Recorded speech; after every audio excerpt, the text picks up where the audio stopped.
ফুল গাছ কিনতে গিয়ে ফোন চুরি, জানো আমার কী অবস্থা। তো তোমরা পুরো ব্লগটা দেখো, বুঝতে পারবে ফোনটা আমার কে চুরি করলো, কীভাবে চুরি হচ্ছিলো আমার ফোনটা ট্রেন থেকে। তো দেখতে থাকো। এই যে গাছপালা নিয়ে স্টেশনে এলাম, শিয়ালদার দিকে অনেক গাছপালা নিয়ে নিয়েছি, হাঁপিয়ে গেছিলাম। এবার যেহেতু খুব খিদেও পেয়ে গেছিলো, সন্ধ্যের দিকে হয়ে গেছে প্রায়, সেই দুপুরবেলার দিকে বেরিয়েছিলাম অফিস থেকে। তো ভাবলাম যে একটু মোমো নিয়ে নিই, আর এদিকে দাঁড়িয়ে দাঁড়িয়ে খাবো, বেকার অনেকটা পা ব্যথা করছে, দেখলাম ট্রেনের টাইম হয়ে গেছে, ট্রেন চলে এসেছে স্টেশনে। তো ভাবলাম তাহলে চলো, ট্রেনে যখন চলে এসেছে তাহলে মানে মোমোগুলো নিয়ে ট্রেনে বসেই খেয়ে নেবো। আর সেরকম তো ভাবতে পারিনি যেভাবে ট্রেন থেকে আমার ফোনটা চুরি হবে, তো মজা করতে করতে খাচ্ছিলাম। তো যাই হোক, দমদম স্টেশনে এসেছে, দেখো ফোনটা নিয়ে আমি ভিডিও করছিলাম, জানো। এই দেখো ভিডিও করতে করতে কখন যে এদিক ওদিক দেখতে দেখতে যে কীভাবে আমার ফোনটা চুরি করে নিল আমি বুঝতেই পারিনি।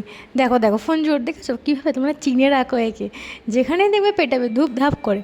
তো যাই হোক, দমদমে নেমে গেল, আমাকে এদিকে ছেড়ে দিয়ে গেল, একটু মজা করছিলাম তোমাদের সঙ্গে। যাই হোক, আর ট্রেনটা আমাকে ঠেলে ঠেলে বাড়ি পাঠিয়ে দিল, কত গায়ের শক্তি দেখেছো। সো টাটা, দেখাবে নেক্সট অন্য কোনো একটা মিনি ব্লগে।